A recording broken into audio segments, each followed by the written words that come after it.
पलूसच्या करवाढी विरोधात आपण सर्वजण जमलेल्या तमाम नागरिक बंधू भगिनींनो, पत्रकार मंडळी, पोलीस प्रशासन सर्वांचं मी त्या ठिकाणी स्वागत करतो.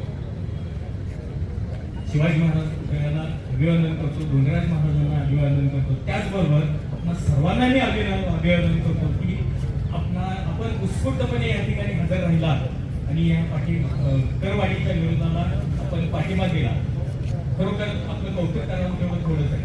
बऱ्याच गोष्टी सांगितलेल्या आहेत. मी त्या गोष्टी न जाता ही करवाढ कशी असायला पाहिजे याबद्दल बोलणार आहे. एकूण घराचे 4 प्रकार महाराष्ट्र शासनाने केलेले 4 प्रकार आहेत. पक्के, अर्धपक्के, कच्चे आणि अर्धकच्चे असे एकूण महाराष्ट्र शासनाने 4 प्रकार केलेले आहेत. त्याच्यासाठी वेगवेगळे कर प्रणाली लावलेली आहे किंवा बांधकामाचे दर लावलेले आहेत. आपल्या पलूसच्या नगर परिषदेनं प्रशासकीय काळामध्ये या 4ही घटकांचे 8 घटक केले. अ, ब, क. डॉक्टर साहेब बरोबर आहेत. आपण गेलो होतो विकास मंचच्या वतीनं माहिती घेण्यासाठी. त्यावेळेला करनिर्धान अधिकारी पाटणकर यांनी आम्हाला अ, ब, क असे 8 प्रकार सांगितले. मला सुरुवातीला कळलं की हे 8 प्रकार काय, कारण मी त्यातला टेक्निकली माणूस आहे आणि हे 8 प्रकार कुठला काढले जरा माहिती द्या म्हणलं. तर त्यांनी काय केलेलं आहे, पक्के म्हणजे आरसीसी घरामध्ये अ, ब म्हणजे अति उच्च प्रतीचं आणि त्याच्यापेक्षा खालच्या प्रतीचं असेच प्रत्येक घटकामध्ये उच्च आणि खालच्या प्रतीचे अ, ब, क असे प्रकार त्यांनी केले. अ, ब. आता मला सांगा, एखाद्या माणसाकडे पैसे नाहीत आणि 1960-70 साली त्याने घर बांधलेलं आहे. आज मी त्या घटकाला ब वर्गात धरत असेल आणि त्या माणसाने पैसे आल्यानंतर त्या माणसानं जर त्या घराची डागडुजी केली आणि जर चांगल्या प्रतीचं घर तयार केलं, आज नवीन प्रकारच्या आलेल्या टाईल्स जर वापरल्या, तर ते घर तुम्ही अ प्रकारात धरणार आहात का? हे चुकीचं आहे. आणि जी काही संघटना नेमलेली आहे कशासाठी, कर निर्माण करण्यासाठी एजन्सी नेमलेली, त्या एजन्सीला ते घर कधी बांधलंय याची काही माहिती आहे का? काही माहिती नाही. तर त्या एजन्सीनं किंवा प्रशासनानं पहिल्यांदा ते घर कधी बांधलेलं आहे, त्याचं रिलेशन कधी झालेलं आहे आणि त्याप्रमाणे त्याचा घसारा झाला पाहिजे. महाराष्ट्र शासनानं घसारा झाल्यासाठी सुद्धा काही नियम केलेले आहेत. पक्के आणि अर्धपक्के त्या घरामध्ये जर 50-60 वर्षापूर्वीचं जर घर असेल तर त्याच्यासाठी 70% घसारा झाला म्हणून नियम केलेला आहे. आणि कच्चे आणि अर्धकच्चे म्हणजे जे कच्चे म्हणजे इतर कच्चे म्हणजे कसे की पत्र्याचं घर किंवा दगड मातीमध्ये बांधलेलं घर आहे, ह्याच्या बाबतीत त्यांनी काय केलेलं आहे, 85% पर्यंत घसारा धरावा असा उल्लेख केलेला आहे. तर ह्याच्यासाठी त्यांनी स्वतः नियम केलेले आहेत की आपण कशा पद्धतीने ह्याचा घसारा धरावा. माझा ह्याला पूर्ण विरोध आहे. एक टेक्निकल पर्सन म्हणून त्यांनी ह्याचा पहिला अभ्यास करावा आणि त्या पद्धतीनं याच्यावरती कर लावावे.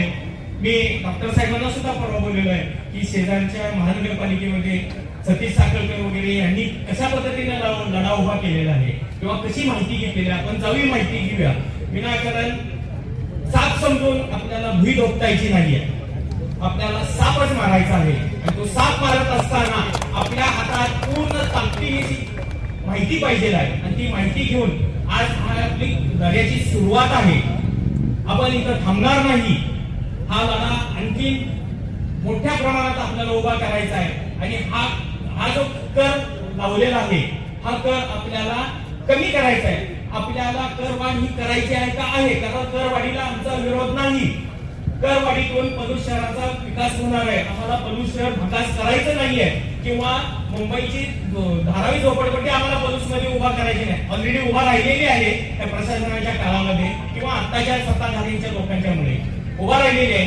ती आपल्याला कशी थांबवता येईल ते बघायचं आहे. आपल्याला गावातून जायला रस्ते नाही, नीट रस्ते नाही, कुंडाळ्याच्या चौकामध्ये खड्डेच खड्डे आहेत. त्या खड्ड्यात आपण कसं जातोय हे सुद्धा यांना दिसत नसेल तर कशासाठी तुम्ही करवाढ करता? थांबवा नाही करवाढ, ह्या गोष्टीकडे लक्ष द्या. आणि त्याचबरोबर गेली आता 8-15 दिवस झाले यांच्या पत्रकार परिषद चालू आहे. अहो, आमच्या घरावर कर लावलेला आहे, तुमच्या घरावर लावलेला नाहीये का? तुमच्या पण घराला लावलेला आहे ना. आज तुम्ही सुपात आहात, आम्ही आज जाग्यात आहोत. या उद्या तुम्ही पण सोबत येणार आहे, भरले जाणार आहे, तुम्ही आमच्यात सामील व्हा. आणि दुसरी गोष्ट, हे पत्रकार परिषदेमध्ये काय सांगताय, वृक्ष संवर्धन कर आम्ही रद्द करू. जो कर वाढ केलेली आहे ती तुम्ही केली नाही म्हणताय, शासनाने केलेली आहे. तुम्हाला अधिकारच काय हा वृक्ष संवर्धन कर रद्द करायचा? तुम्हाला करायचं झालं तर संपूर्ण करवाढ रद्द करा, हे सर्वेक्षण करा आणि मग योग्य यथोचित करवाढ लावा. त्याचबरोबर आणखी एक माहिती, तुम्हाला कोणाला माहिती मिळाली नाही माहित नाही, फेब्रुवारी 2026 मध्ये भारत शासनानं करवाढीचा प्रस्ताव मंजूर केला. हा प्रस्ताव मंजूर झाल्यानंतर प्रशासनानं हा प्रस्ताव नवीन निवडून आलेल्या बॉडीपुढे ठेवायला पाहिजे होता. त्या बॉडीवरती त्याची संमती घ्यायला पाहिजे, ती आज सगळ्या त्यांनी घेतलेली नाहीये.